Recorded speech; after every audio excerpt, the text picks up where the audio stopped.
तो ये हमारा जो करेंट अफेयर सीरीज़ है ना, उसका पार्ट 2 वीडियो है।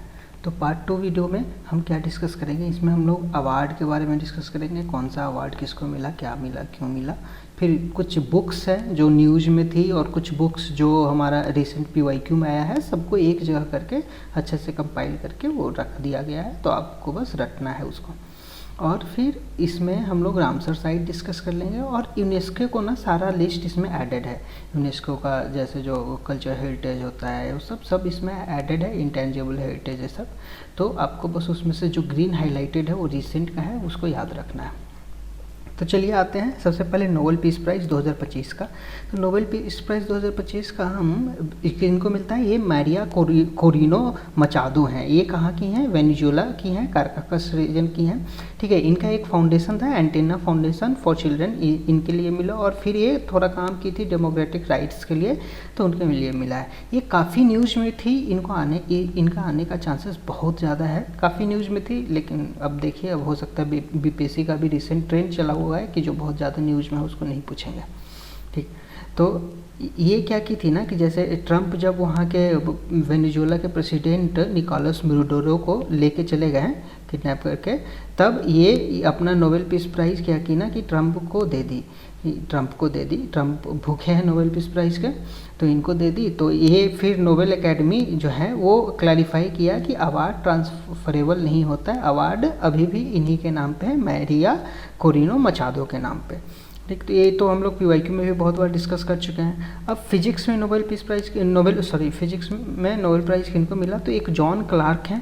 जॉन क्लार्क कहाँ के हैं? ब्रिटिश के हैं। जॉन क्लार्क ब्रिटिश हैं, UK के। फिर माइकल H डेवोर्ट हैं, ये फ्रेंच के हैं। और फिर जॉन M मार्टिनस हैं, ये USA के हैं। तो अभी कुछ एग्जाम में ना इसका आपका लोकेशन भी पूछ दिया है। तो जैसे एक तो आपका किटीगोमा, इनका लोकेशन पूछ दिया था, तो सुसुमू से आप पता कर सकते थे कि जापान के हैं। तो इस हिसाब से थोड़ा कर लीजिएगा और एक दो सब में याद कर लीजिएगा लोकेशन, तो ये आपको याद रहेगा। जैसे जॉन क्लार्क ब्रिटिश के हैं, फिर डेवोवोर्ट ये फ्रेंच के हैं। डेवोवोर्ट थोड़ा बोलने में दिक्कत है, मान लीजिए फ्रेंच के हैं। फिर M मार्टिन आप USA से याद कर लीजिए। फिर इनको नोबेल प्राइज़ इन फिजिक्स किस लिए मिला? For the discovery of microscopic quantum mechanical tunneling and energy quantization in electric circuit. तो क्वांटम मैकेनिकल टनलिंग और एनर्जी क्वांटाइजेशन जैसे ही आएगा वो आपको वो फिजिक्स के प्राइज में मार देना है। फिर केमिस्ट्री का प्राइज़ मिला for the development of metal organic framework. तो मेटल ऑर्गेनिक फ्रेमवर्क का डेवलपमेंट के लिए कौन सा प्राइज़ मिला? नोबेल प्राइज़ केमिस्ट्री में मिला। ठीक, इनको मिला। एक तो सुसुमो किटागावा जापान की हैं, फिर ये रिचार्ड रॉबसन ऑस्ट्रेलिया के हैं, और फिर ओमार M यागुहू ये USA के हैं। तो आप सुसुमो किटागावा ये तो याद रहेगा, जापान के हैं। फिर नोबेल प्राइज़ इन मेडिसिन फिजियोलॉजी ये मिला था किनको? ये मैरी E ब्रंको को मिला था, जो USA के हैं। फ्रेड रैमस्टेल USA के हैं। एक साइमन सगुची देखिए, जापान वाले दोनों आपको याद होने चाहिए। फिजियोलॉजी में साइमन साकागुची जापान के हैं, और केमिस्ट्री में सुसुमो किटागावा ये जापान के हैं। तो मेडिसिन में किस लिए मिला? For the discovery of concerning peripheral immune tolerance. ठीक, तो अब एक बार रिवाइज कर लेते हैं कि फिजिक्स में किस लिए मिला। फिजिक्स में मिला था quantum mechanical tunneling electric circuit में, और एनर्जी क्वांटाइजेशन के लिए मिला। फिर किनको मिला फिजिक्स में? एक तो जॉन क्लार्क थे। जॉन क्लार्क कहाँ के हैं? ब्रिटिश के हैं, उनको मिला। फिर माइकल H डेवोर्ट फ्रेंच के हैं, उनको मिला। और जॉन M मार्टिन USA के हैं, उनको मिला। फिर केमिस्ट्री में किस लिए मिला? मेटल ऑर्गेनिक फ्रेमवर्क के डेवलपमेंट के लिए मिला। सुसुमो किटागावा ये जापान के हैं, इनको मिला। रिचार्ड रॉबसन ये ऑस्ट्रेलिया के हैं, उनको मिला। एंड ओमार M यागुहू ये USA के हैं, इसलिए मिला। फिर अब मेडिसिन में किनको मिला? मेडिसिन में किस लिए मिला? ये मिला पेरिफेरल इम्यून टॉलरेंस का डिस्कवरी के लिए। ठीक, अब ये किनको मिला? मैरी E ब्रंको ये USA के हैं। फ्रेड रामस्टेल ये भी USA के हैं। और साइमन साकागुची कहाँ के हैं? जापान के हैं। अब नोबेल प्राइज़ इन लिटरेचर में देखिए बहुत मतलब बड़ा सा नाम है, लासजो जो भी है ये आप प्रोनाउंस कर लीजिए, ये हंगरी के हैं। फिर इकोनॉमी में ना 3 लोगों को मिला है, लेकिन वो हाफ इनको मिला है और अब बाकी हाफ में से इन दोनों को बराबर मिल जाएगा।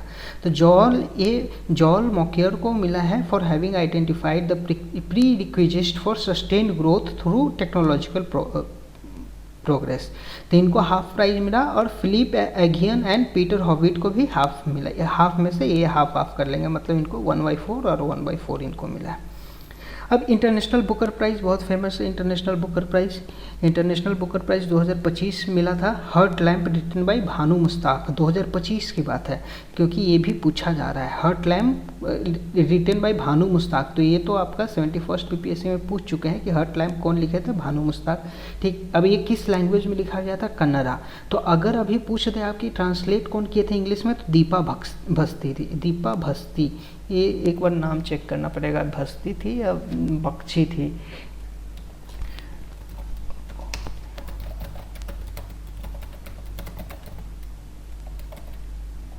अच्छा, इसका तो ये नीचे फिगर होगा ना, हर्ट लैम्प, भस्ती, यही है, भस्ती सही है, दीपा भस्ती।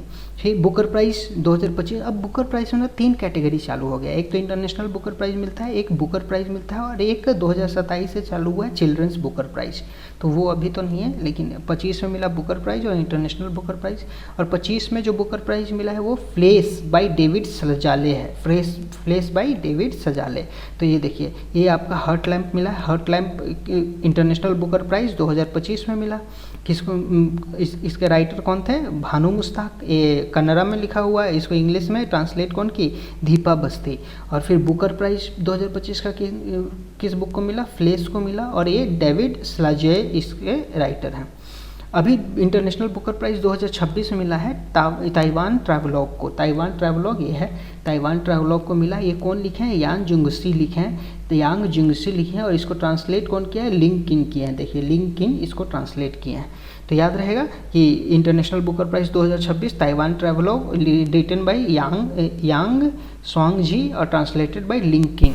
तो ऑप्शन में दोनों दे देगा, अगर बोलेगा बुक बाय होम तो ये मारना है, ट्रांसलेटेड बाय होम लिखेगा तब लिंग किन मानना है, ठीक है। लेकिन ऑप्शन में कंफ्यूज करने के लिए आपको दोनों दे सकता है। अब देखिए, कुछ बुक्स है जो इंडियन बुक्स है जो पहले उनको बुकर प्राइज़ मिल चुका है।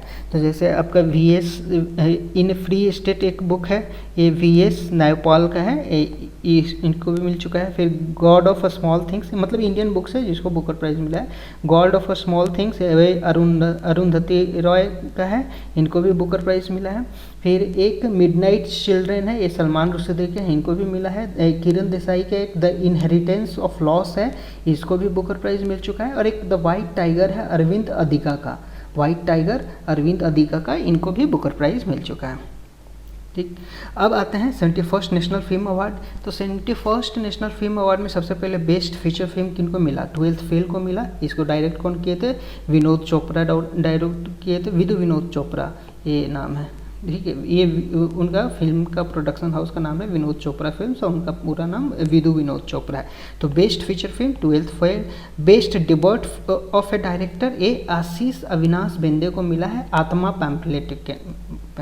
फिर best popular film providing wholesome entertainment, ये रॉकी रानी की प्रेम कहानी है, ये धर्मा प्रोडक्शन करण जौहर का है। बेस्ट चिल्ड्रन फिल्म नाल 2 को मिला है अटपट प्रोडक्शन, नाल 2 याद रखिएगा, best children film. Best children film किनको मिला है, नाल 2 को। फिर बेस्ट डायरेक्शन अवार्ड मिला है सुदीप्तो सेन, ये केरला स्टोरी को डायरेक्ट किया था, the Kerala story, best direction. अब बेस्ट फिल्म इन AVGC, ये हनुमान एक आई थी साउथ इंडियन मूवी, उनको मिला है बेस्ट विजुअल इफेक्ट के लिए। अब best feature film promoting national social and environmental values, तो ये भी अच्छा एक है कि आने का चांसेस है। Best feature film promoting national social and environmental values, तो ये श्याम बहादुर मूवी आई थी ना, मेघना गुलजार थी, और फिर ये कौन है, विकी कौशल एक्टर थे, तो इनको मिला है best feature film promoting the national social and environmental values. Best actor in leading role, ये तो शाहरुख खान को जवान के लिए मिला, और विक्रांत मिश्री को मिला था आपका 12th फेल के लिए। फिर बेस्ट एक्ट्रेस आपको रानी मुखर्जी को मिला है miss and Mrs Chatterjee versus Norway के लिए। बेस्ट मेल प्लेबैक सिंगर ये PVNS रोहित बेबी के लिए मिला है इनको। Best female playback singer Shilpa Rao को जवान के लिए मिला है। बेस्ट हिंदी फीचर फिल्म कटहल है, बेस्ट हिंदी फीचर फिल्म कटहल। और बेस्ट गुजराती फीचर फिल्म वंश है, ठीक है, वंश बेस्ट गुजराती फीचर फिल्म है। बेस्ट शॉर्ट फिल्म क्या है, गिद्ध द स्कैवेंजर, ये मनीष सैनी का है। बेस्ट शॉर्ट फिल्म क्या है, Giddh scavengers. Best documentary film God vulture and Hanuman है। Best non feature film the flowering man को मिला है, ये द फ्लावरिंग मैन है। The best non feature film क्या है, फ्लावरिंग मैन को मिला है। और दादा साहब फाल्के अवार्ड मिला है किनको, मोहनलाल को। दादा साहब फाल्के अवार्ड मोहनलाल जी को मिला है।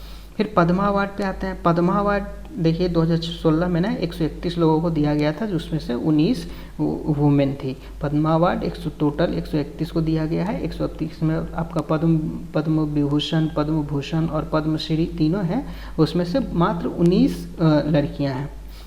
अब पद्मा अवार्ड ये सब देख रहे हैं तो पहले भारत रत्न अवार्डी फ्रॉम बिहार देख लेते हैं। तो बिहार से डॉक्टर राजेंद्र प्रसाद को, जयप्रकाश नारायण, उस्ताद बिस्मिल्लाह खान और कर्पूरी ठाकुर को भारत रत्न अवार्ड दिया गया है। ठीक है, ये आप इनका ईयर है। कर्पूरी ठाकुर रिसेंट है। फिर पद्म विभूषण अब किसी किसी एग्जाम में ना 2025 का भी दे रहा था, तो 2025 का हम उनको मार्क देख लिए हैं कि जो मतलब कि बिहार से हैं। पद्म विभूषण 2025 में बिहार से मिला था शारदा सिन्हा को, मरणोपरांत मिला था म्यूजिक के लिए। और फिर सुशील कुमार मोदी जी को भी मरणोपरांत मिला था, पद्म भूषण मिला था। शारदा सिन्हा को क्या मिला था? पद्म विभूषण। और सुशील कुमार मोदी को पद्म भूषण मिला था। अब 2025 में पद्मश्री मिला था, देखिए भीम सिंह भवेश, हेमंत कुमार, किशोर कुणाल, ये याद रखिएगा, किशोर कुणाल सिविल सर्विसेज के लिए इनको मिला था। और कोई इसमें इम्पोर्टेंट उतना है नहीं। फिर अब आते हैं 2026 का पद्म अवार्ड। पद्म विभूषण मिला 6 लोगों को, ठीक, 6 लोगों को मिला। एक तो हमारे धर्मेंद्र जी हैं, ये इनको मरणोपरांत मिला था। फिर एक एन रजम है उत्तर प्रदेश के, इनको आर्ट में मिला था। फिर केटी थॉमस केरला के हैं, इनको पब्लिक अफेयर्स के लिए मिला था। केटी थॉमस कहाँ के हैं? केरला के, थॉमस है तो केरला समझ जाइएगा। PN नारायण केरला के, इनको लिटरेचर एंड एजुकेशन के लिए मिला। तो हो सकता है आपको ये भी पूछ दे कि किस चीज़ के लिए मिला। P नारायण को मिला लिटरेचर एंड एजुकेशन के लिए, KT थॉमस को मिला आपको पब्लिक अफेयर्स के लिए। फिर VS अच्युतानंदन है, इनको भी मरणोपरांत मिला है, ये केरला के हैं, इनको पब्लिक अफेयर्स के लिए मिला। अब पद्म भूषण में देखिए हमको मतलब ये दोनों कुछ ज़्यादा बस इम्पोर्टेंट लगा, और बाकी तो बहुत सारे हैं, ऐसे सबको तो याद नहीं कर सकते। तो अलका याग्निक जी को मिला है एक, जो सिंगर हैं, और शिबू सोरेन जो झारखंड के हैं, इनको मरणोपरांत मिला है पद्म भूषण। अब पद्मश्री बिहार से 3 लोगों को मिला है। एक तो श्री भरत सिंह भारती जी को मिला है आर्ट के क्षेत्र में, विश्वा बंधु इनको मरणोपरांत मिला आर्ट के क्षेत्र में, और श्री गोपाल जी त्रिवेदी ये इनको मिला है ये साइंस एंड इंजीनियरिंग के क्षेत्र में। तो गोपाल जी त्रिवेदी को पद्म भूषण किस लिए मिला है? नहीं, पद्मश्री मिला है ना इनको, ये वाला है पद्मश्री, यहाँ हाईलाइट नहीं किया हुआ है। ये पद्मश्री मिला है भारत सिंह भारती को आर्ट में, विश्वा बंधु को आर्ट में, गोपाल जी त्रिवेदी को साइंस एंड इंजीनियरिंग में। फिर रोहित शर्मा और हरमनप्रीत कौर को स्पोर्ट्स के कारण मिला, और रोहित शर्मा को भी स्पोर्ट्स के कारण मिला। ये वनडे वर्ल्ड कप जीती थी और ये T20 वर्ल्ड कप जीतते थे, उसके लिए शायद मिला होगा। अब मूवी अवार्ड कुछ है, मूवीज अवार्ड है। एक तो आप वर्ल्ड डांस चैंपियनशिप एक याद रखिए, वर्ल्ड डांस चैंपियनशिप 2025 हुआ था, 2025 आपका स्पेन में हुआ था, इसको इंग्लैंड जीती थी। ये 2026 इसका आपका डबलिन कहाँ है? डबलिन शायद आयरलैंड में है या डेनमार्क में है, वहाँ होने वाला है। तो ये हम इसमें अपडेट कर देंगे 2026 वाला, ठीक है। फिर ICC cricketer of the year award मिला है 2024 के परफॉर्मेंस पे ICC cricketer of the year award मिला है। ये जसप्रीत बुमराह को मिला है for men's test cricketer of the year and men's cricketer of the year 2024। Smriti Mandhana को मिला है women ODI cricketer of the year. Azmatullah मजरोई को मिला है men's ODI cricketer of the year. और अर्शदीप सिंह को मिला है men's T20 cricketer of the year. तो आप जसप्रीत बुमराह याद कर लीजिए, टेस्ट में मिला है। Smriti Mandhana women's ODI cricketer में मिला है, और Arshdeep Singh men's T20 cricketer of the year मिला है। रिचार्ड इलिंगवर्थ इनको umpire of the year award मिला है। फिर 97th ऑस्कर अवार्ड 2025, तो इसको इग्नोर कर सकते हैं। इसमें बस याद रखिएगा कि बेस्ट पिक्चर और डायरेक्टर अनोरा के लिए मिला था। और इसमें इंडिया का जो 2025 था ना, उसमें इंडिया का एंट्री लापता लेडीज़ था, ठीक है। 2025 97th ऑस्कर अवार्ड है, उसमें इंडिया का एंट्री लापता लेडीज़ थे, लेकिन जीती नहीं। फिर 98 ऑस्कर अवार्ड में जो बेस्ट पिक्चर मिला है ना, वो मिला है one battle after another. Best picture किनको मिला है? 98 ऑस्कर अवार्ड में वन बैटल आफ्टर अनदर। और बेस्ट डायरेक्टर मिला है पॉल थॉमस एंडरसन, ये भी वन बैटल आफ्टर अनदर के हैं। Best actor Michael B Jordan Sinner के लिए मिला है। बेस्ट एक्ट्रेस जेसी बकली, ये इनको हैमिट के लिए मिला है। फिर इंडियन फिल्म जो 98 ऑस्कर अवार्ड के लिए नॉमिनेट नहीं हुई थी, फाइनल नॉमिनेशन लिस्ट मिस कर गई थी, ये होम बाउंड है। ये फाइनल नॉमिनेशन लिस्ट में मिस कर गई थी, नॉमिनेट नहीं हुई थी। ठीक है, 2025 में लापता लेडीज नॉमिनेट हुई थी। फिर एक 83rd गोल्डन ग्लोब अवार्ड होता है, इसमें बेस्ट फिल्म ड्रामा हेमनेट को मिला है, उतना ज़्यादा इंपॉर्टेंट नहीं है। फिर 79th बाफ्ता अवार्ड 2026, तो बाफ्ता होता है British academy film award held in London. तो बाफ्ता अवार्ड कहाँ हुआ था? लंदन में हुआ था। इसमें बेस्ट फिल्म किसको मिला है? वन बैटल आफ्टर अनदर, और ये बेस्ट पिक्चर आपको ऑस्कर में भी वन बैटल आफ्टर अनदर मिला है। फिर इसमें एक आउटस्टैंडिंग ब्रिटिश फिल्म हेमनेट को मिला है। फिर इसमें याद करने वाला जो चीज़ है ना, आपको एक तो एनिमेटेड फिल्म याद कर लीजिए, जूट्रोपोलिस 2 को मिला है, या जूटोपिया 2 को, और एक चिल्ड्रन एंड फैमिली फिल्म में बूंग को मिला है। चिल्ड्रन एंड फैमिली फिल्म में बाफ्ता अवार्ड किसको मिला है? बूंग को मिला है। इसको डायरेक्ट की थी लक्ष्मी प्रिया देवी, प्रोड्यूसर फरहान अख्तर, और ये इम्फाल मणिपुर का स्टोरी मणिपुर में शूट हुआ है। तो Boong children and family film category में बूंग को मिला है बाफ्ता अवार्ड। इसके डायरेक्टर लक्ष्मी प्रिया देवी हैं, प्रोड्यूसर फरहान अख्तर हैं, और इसको मणिपुर इम्फाल में शूट किया गया है। फिर 16 Dada Saheb film festival award 2026, 16 Dada Saheb film festival award 2026 है। इसमें बेस्ट एनिमेटेड फिल्म है ना, वो मिला है द वाइल्ड कॉल को। ये वाइल्ड कॉल बस इंपॉर्टेंट इसलिए है क्योंकि ये inspired by Rajgir zoo safari से है। तो the wild call 16 Dada Saheb film festival award में इंपॉर्टेंट बस यही हमको लगा, द वाइल्ड कॉल, ये राजगीर जू सफारी से इंस्पायर्ड है। फिर आपका आ जाता है साहित्य अकेडमी अवार्ड। तो साहित्य अकेडमी अवार्ड 2025 में आपको मिला पोइट्री के लिए। देखिए ये सब हैं, तो हमको इसमें कुछ इतना तो नहीं पढ़ेंगे, लेकिन सफ़र जारी है एक पढ़ लीजिए, उर्दू के हैं, ये प्रितपाल सिंह बेताब हैं। सफ़र जारी है उर्दू में प्रितपाल सिंह बेताब को मिला है। बाकी बंगाली, दोगरी, गुजराती, कश्मीरी, ओडिया, ये सब तो नहीं आना चाहिए। बाकी देखिए नोवेल में, देखिए नोवेल में एक क्रिम्सन स्प्रिंग है इंग्लिश में, इसको याद रखिएगा, क्रिम्सन स्प्रिंग इंग्लिश में, इसको साहित्य अकेडमी अवार्ड मिला है। शॉर्ट स्टोरी में है एक मिड बिरना चेने साओ इनांग संगाई, ये संथली लैंग्वेज में है, सुमित्रा सोरोन का संथली लैंग्वेज में शॉर्ट स्टोरी में मिला है। एक वगहू सिंधी लैंग्वेज में है, इनको भी शॉर्ट स्टोरी में मिला है। फिर आपका मेम्योर में जीते जी इलाहाबादी, हिंदी के हैं, ममता कालिया इसके राइटर है। जीते जी इलाहाबादी हिंदी में है, ममता कालिया इसके राइटर है, इनको मेम्योर में मिला। और एक धरती पात शान गम, ये मैथिली में है, ये महेंद्र है इसके राइटर हैं। तो आपका ये इंपॉर्टेंट हो जाता है, मैथिली वाला, संथली वाला थोड़ा इंपॉर्टेंट हो जाता है, हिंदी वाला तो है ही कि जीते जी इलाहाबादी हिंदी में, ममता कालिया ये मेम्योर कैटेगरी में मिला है। शॉर्ट स्टडी कैटेगरी में आप एक संथली याद कर लीजिए, और एक पोएट्री कैटेगरी में सफ़र जारी है उर्दू, प्रितपाल सिंह बेताब को याद कर लीजिए। फिर कुछ और अवार्ड है, जैसे हाँ यहाँ लिख दिए, डांस वर्ल्ड कप होता है, इसको हटा देंगे। देखिए यहाँ पर है ना चैम्पियंस लिखा गया है, ये वर्ल्ड कप होता है, तो इसको हम हटा देंगे यहाँ से। अब देखिए ये डांस वर्ल्ड कप होता है, डांस वर्ल्ड कप है, स्पेन में हुआ था, स्पेन में फाइनल हुआ था 2025 का, इंग्लैंड जीता, और 2026 में इसको डबलिन आयरलैंड में हुआ था। डबलिन आयरलैंड में 2026 में इस ऑर्गेनाइज हो रहा है, अभी शायद जुलाई में ही है। फिर champion of the earth award, तो champion of the earth award कौन देता है? ये यूएनईपी देती है। Champion of the earth award कौन देती है? यूएनईपी देती है, यूनाइटेड नेशन इन्वायरमेंटल प्रोग्राम। फिर अभी जो champion of the earth award 2025 में मिला ना, वो सुप्रिया साहू आईएएस हैं, उनको मिला है। उनका 2 प्रोजेक्ट था, एक ब्लू नीलगिरी प्रोजेक्ट और कूल रूफ प्रोजेक्ट। तो ब्लू नीलगिरी प्रोजेक्ट में क्या था कि वो नीलगिरी माउंटेन्स ये सब में इन्वायरमेंटल कंजर्वेशन, ये सब सस्टेनेबल टूरिज्म ये सब के लिए वो प्रोग्राम चलाई थी। और कूल रूफ प्रोजेक्ट क्या है ना, कूल रूफ प्रोजेक्ट है कि तमिलनाडु में जैसे जो भी गवर्नमेंट वो है स्कूल्स वगैरह है, उसके छत पे ना वाइट पेंट ये करवाई।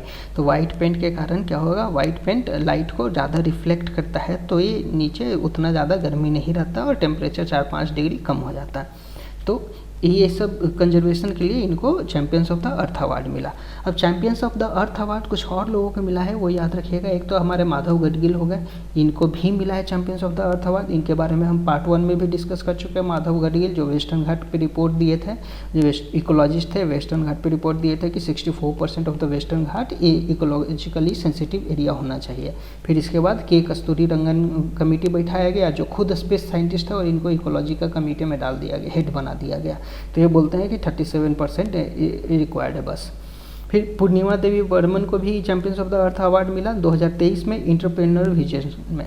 अच्छा, champions of the earth award ना एक साल में 4-5 लोगों को मिलता है, अलग अलग कैटेगरी है। तो सुप्रिया साहू को जो कैटेगरी में मिला था ना वो इंस्पिरेशन एंड एक्शन कैटेगरी में मिला था। माधव गडगिल को लाइफ टाइम अचीवमेंट कैटेगरी में मिला है। फिर पूर्णिमा देवी बर्मन को इंटरप्रेन्योरशिप विजन में मिला था, और हमारे मोदी जी को भी मिला 2018 में, ये पॉलिसी एंड लीडरशिप कैटेगरी में मिला है। फिर जननपीठ अवार्ड 16 में किन को मिला है? आर वैरामुथु को, ये तमिल पोएट है और लिरिसिस्ट हैं। ठीक, जननपीठ अवार्ड 16 जननपीठ अवार्ड मिला है आर वैरामुथु को, ये तमिल पोएट और लिरिसिस्ट है। और 59th मिला था विनोद कुमार शुक्ला जी को। इनकी एक किताब थी दीवार में एक खिड़की रहती है, ये सही करना है। इनकी एक किताब थी दीवार में एक खिड़की रहती है, काफ़ी अच्छी किताब है, बहुत ज़्यादा मतलब इमेजिनरी बुक है, पढ़ना चाहिए एक बार। फिर स्टॉकहोम वाटर प्राइज़, एक स्टॉकहोम वाटर प्राइज़ मिलता है, ये आपको मिलता है। स्टॉकहोम वाटर प्राइज़ किनको मिलता है? प्रोफेसर कावे मदानी को। स्टॉकहोम वाटर प्राइज़ किनको मिला है? प्रोफेसर कावे मदानी को मिला है। ठीक, अगर पूछ दे कि वाटर मैन ऑफ इंडिया कौन है, वाटर मैन ऑफ इंडिया, तो ये है Rajendra Singh water man of India. फिर एक UN military gender advocate award मिला है मेजर अभिषेक बराक को। फिर IUCN केटन मिलर अवार्ड मिला है 2025 में, ये डॉक्टर सोनाली घोष को मिला है। ये कौन है? डॉक्टर सोनाली घोष, ये field director of Kaziranga national park and tiger reserve है। तो IUCN केटन मिलर अवार्ड 2025 में मिला है डॉक्टर सोनाली घोष को, वो फील्ड डायरेक्टर है काजीरंगा नेशनल पार्क और टाइगर रिजर्व्स के। फिर 67 रैमो मैक्सो अवार्ड मिला है, जो एशिया को नोबेल प्राइज़ भी बोला जाता है, इसको हम पार्ट 1 में भी बताए थे। ये एजुकेट गर्ल एक NGO है, उसको मिला है 67th रैमो मैक्सो अवार्ड। फिर Indira Gandhi peace prize for 2026, ये ग्रासा मैकेल को मिला है, हालांकि ये उतना इंपॉर्टेंट है नहीं कहूँगा। इंदिरा गांधी पीस प्राइज़ ग्रासा मैकेल को। फिर टर्नर प्राइज़ मिला है 2025 में, इन नेनू कालू को मिला है, ये for her large scale colourful abstract hanging sculpture and drawing, मतलब इनका थोड़ा स्कल्पचर्स वगैरह थे, इसलिए इनको टर्नर प्राइज़ मिला है 2025 को। नेन्ना कालू ऐसे याद रखिए, टर्नर्स प्राइज़ नेन्ना कालू। ठीक है, अवार्ड बस इतना था। कुछ बुक्स है जो न्यूज़ में है और PYQ में आया है, जैसे आपका अमीश त्रिपाठी जी का द चोला टाइगर्स आया है। हम बहुत बार सोचे इसको पढ़ने के लिए, जैसे क्रॉसवर्ड्स हम 1-2 बार गए थे इसको देखने के लिए, बट अभी ये पढ़ने का मन कर नहीं रहा।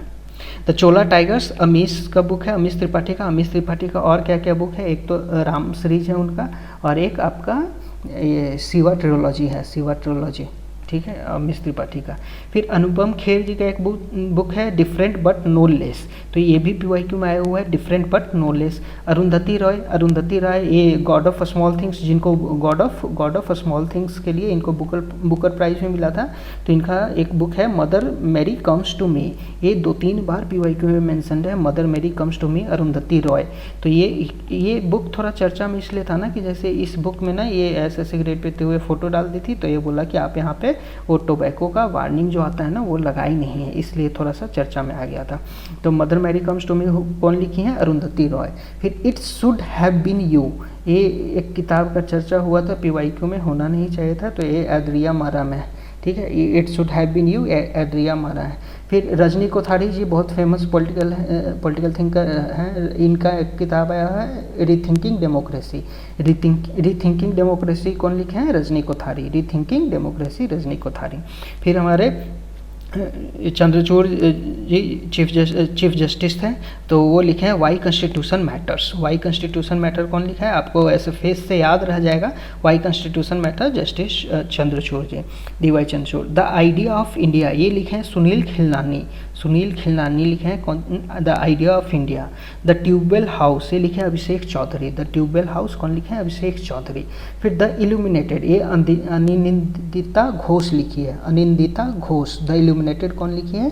द अनिंदिता घोष।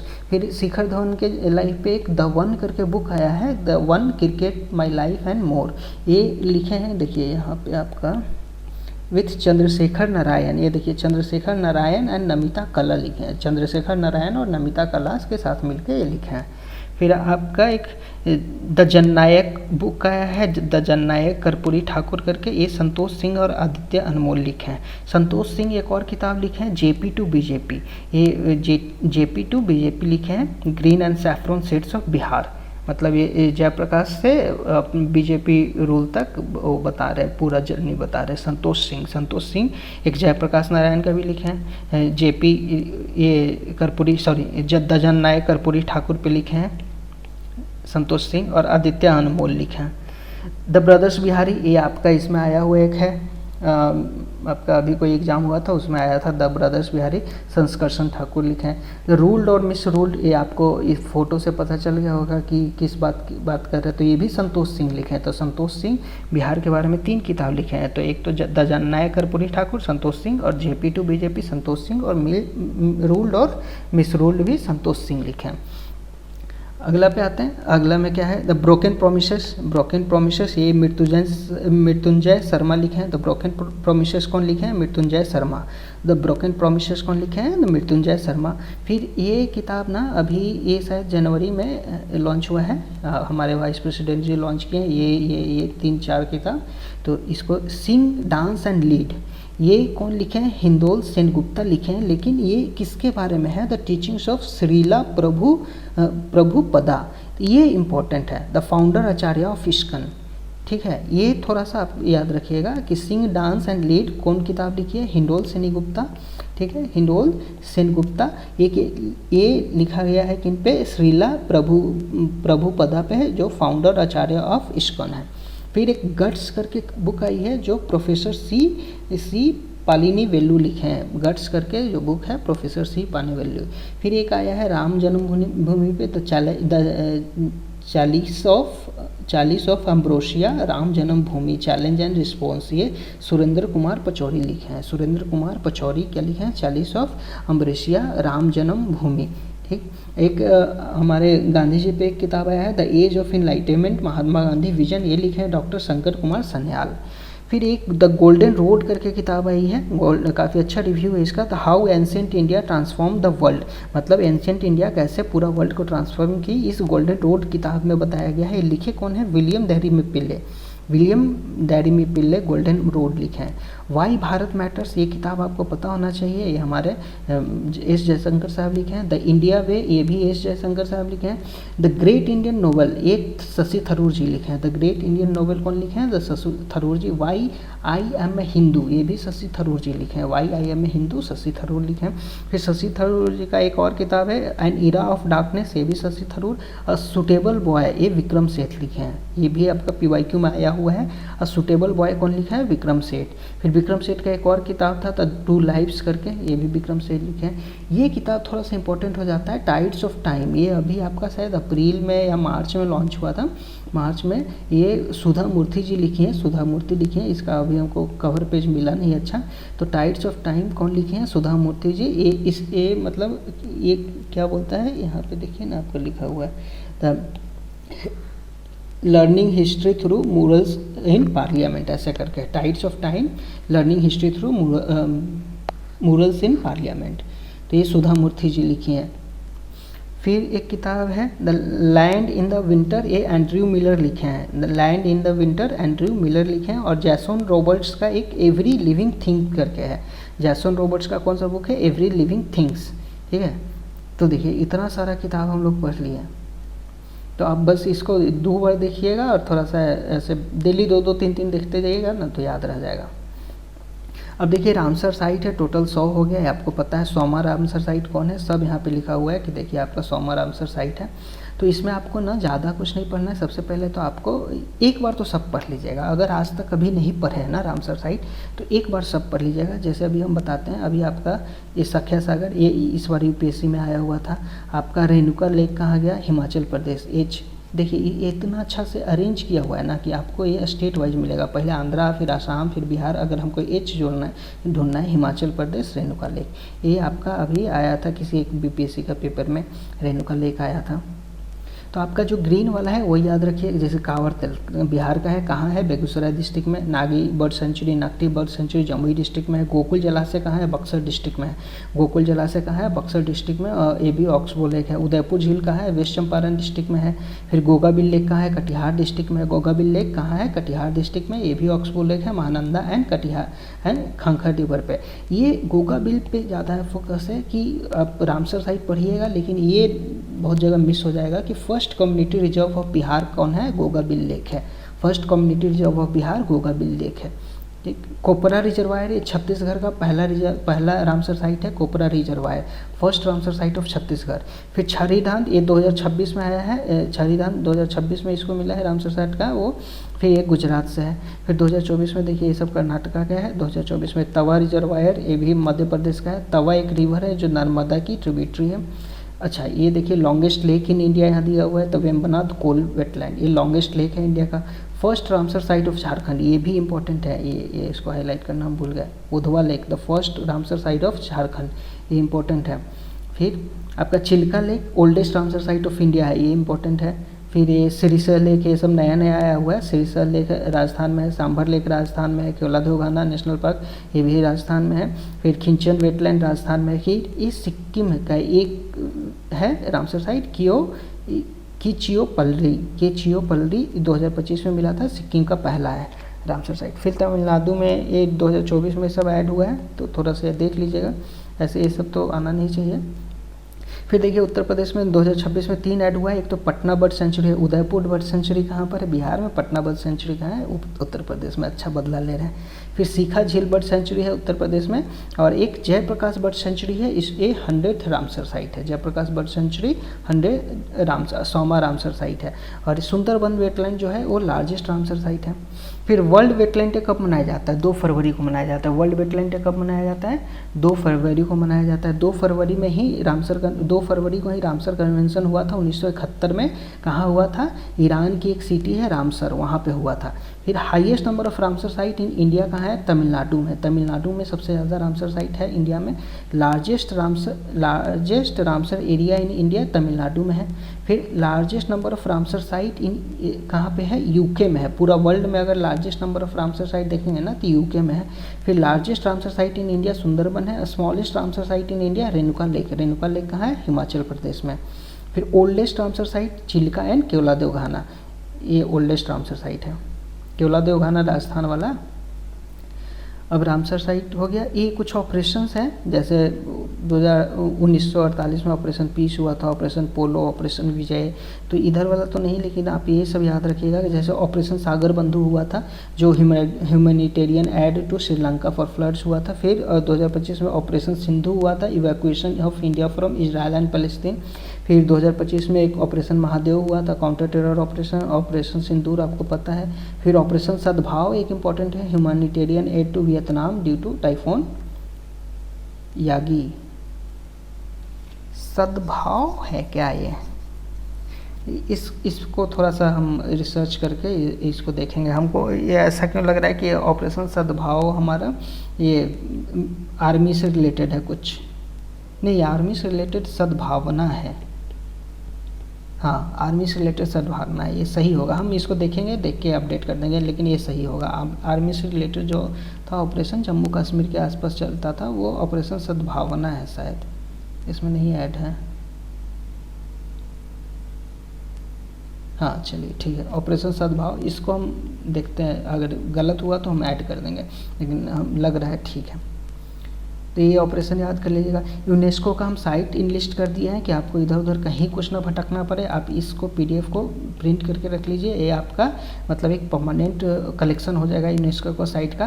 तो इसमें आपको ज़्यादा नहीं रखना है। जैसे आप बिहार वाला देख लीजिए कि बिहार नालंदा को कब मिला था, नालंदा को मिला था शायद 2006-7 में। बिहार वाले का देखिए, एक नालंदा यूनिवर्सिटी 2016 में मिला था, और बोध गया को कब मिला था, बोध गया को मिला था कब, ये देखिए बोध गया को कल्चरल में मिला था बिहार में 2003 में, और नालंदा को कब मिला था, नालंदा को भी कल्चरल मिला था 2016 में।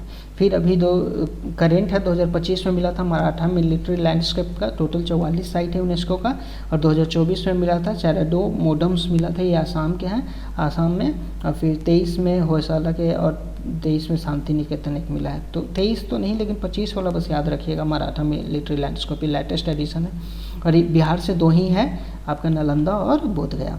फिर यूनेस्को इंटेंजिबल कल्चर हेरिटेज है, तो ये इतने सारे हैं, तो आपको बस ये याद रखना है कि दीपावली को ऐड किया गया इंटेंजिबल कल्चर हेरिटेज साइट में 2025 में, गरबा को ऐड किया गया था 2023 में, दुर्गा पूजा कोलकाता को ऐड किया था 2016 में, कुंभ मेला 2017 में, योगा 2016 में। तो आपको ये 5 याद रखना है, योगा 2016, कुंभ मेला 2017, दुर्गा पूजा 2021, गरबा 2023 और फिर दीपावली 2025। फिर यूनेस्को क्रिएटिव सिटी नेटवर्क है, ये 5-6 कैटेगरी में देते हैं जैसे क्राफ्ट हो गया, फोक आर्ट हो गया, मीडिया आर्ट्स, फिल्म डिजाइन, ये सब। तो इसमें लखनऊ देखिए, श्रीनगर को मिला क्राफ्ट्स एंड फोक आर्ट्स के लिए, जयपुर को मिला है क्राफ्ट्स एंड फोक आर्ट्स के लिए, मुंबई को मिला है फिल्म कैटेगरी के लिए, चेन्नई को मिला है म्यूजिक के लिए, वाराणसी को मिला है म्यूजिक के लिए, हैदराबाद को मिला है गैस्ट्रोनॉमी के लिए, कोझीकोड को मिला है लिटरेचर के लिए, कोझीकोड के लिए किसके लिए मिला है, लिटरेचर के लिए, ग्वालियर को मिला है म्यूजिक के लिए, एंड लखनऊ को मिला है गैस्ट्रोनॉमी के लिए। तो लखनऊ को गैस्ट्रोनॉमी के लिए, कोझीकोड का आपका पूछ चुका है लिटरेचर बार बार। फिर आपका ग्वालियर म्यूजिक के लिए, ग्वालियर म्यूजिक के लिए, ठीक है, लखनऊ गैस्ट्रोनॉमी, हैदराबाद भी गैस्ट्रोनॉमी, और वाराणसी म्यूजिक, चेन्नई म्यूजिक। तो ये याद रखिएगा 9 ही है। फिर UNESCO memory of the world register, तो ये इसमें याद रखिएगा, ये अभी 2025 में इसमें 2 ऐड हुए हैं, एक तो भारत मुनि नाट्य शास्त्र मनुस्क्रिप्ट ऐड हुआ है, और श्रीमद् भगवद गीता ऐड हुआ है, ठीक है। इसको मैनेज करने वाला कि कस्टोडियन कौन है, तो एक इंस्टीट्यूट है पुणे में, the Bhandarkar oriental research institute Pune, ये इनको मैनेज कर रही है। तो इसमें रामचरितमानस भी है, पंचतंत्रा भी है, फिर श्रीमद् भगवद गीता भी है, और भारत मुनि के नाट्य शास्त्रा भी है, फिर और भी है, ऋग्वेदा है, और ये सब है। तो मेन आप 2025 वाला याद रखिएगा, श्रीमद् भगवद गीता और भारत मुनि के नाट्यशास्त्र। फिर यूनेस्को ना कुछ विलेज को टूरिज्म विलेज बोलता है, जैसे पोचमपल्ली है तेलंगाना का, इसको बोला गया था सिल्क सिटी।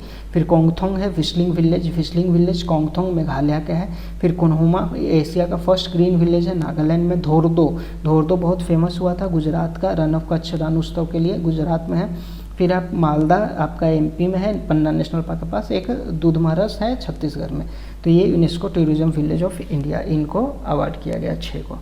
बस यहीं पे हमारा पार्ट 2 ख़त्म होता है। तो आप इसको अच्छे से पढ़ लीजिए, ये फैक्चुअल ज़्यादा है, इसमें कुछ ज़्यादा एक्सप्लेन करने के लिए नहीं है, ठीक। चलिए ठीक है, अब एक और पार्ट लाएंगे। एक और पार्ट में क्या आएगा, उसमें आएगा आपका जनवरी से लेके अप्रैल तक का जितना भी PIB का करेंट अफेयर्स है वो उसमें एक साथ रहेगा। चलिए, थैंक यू।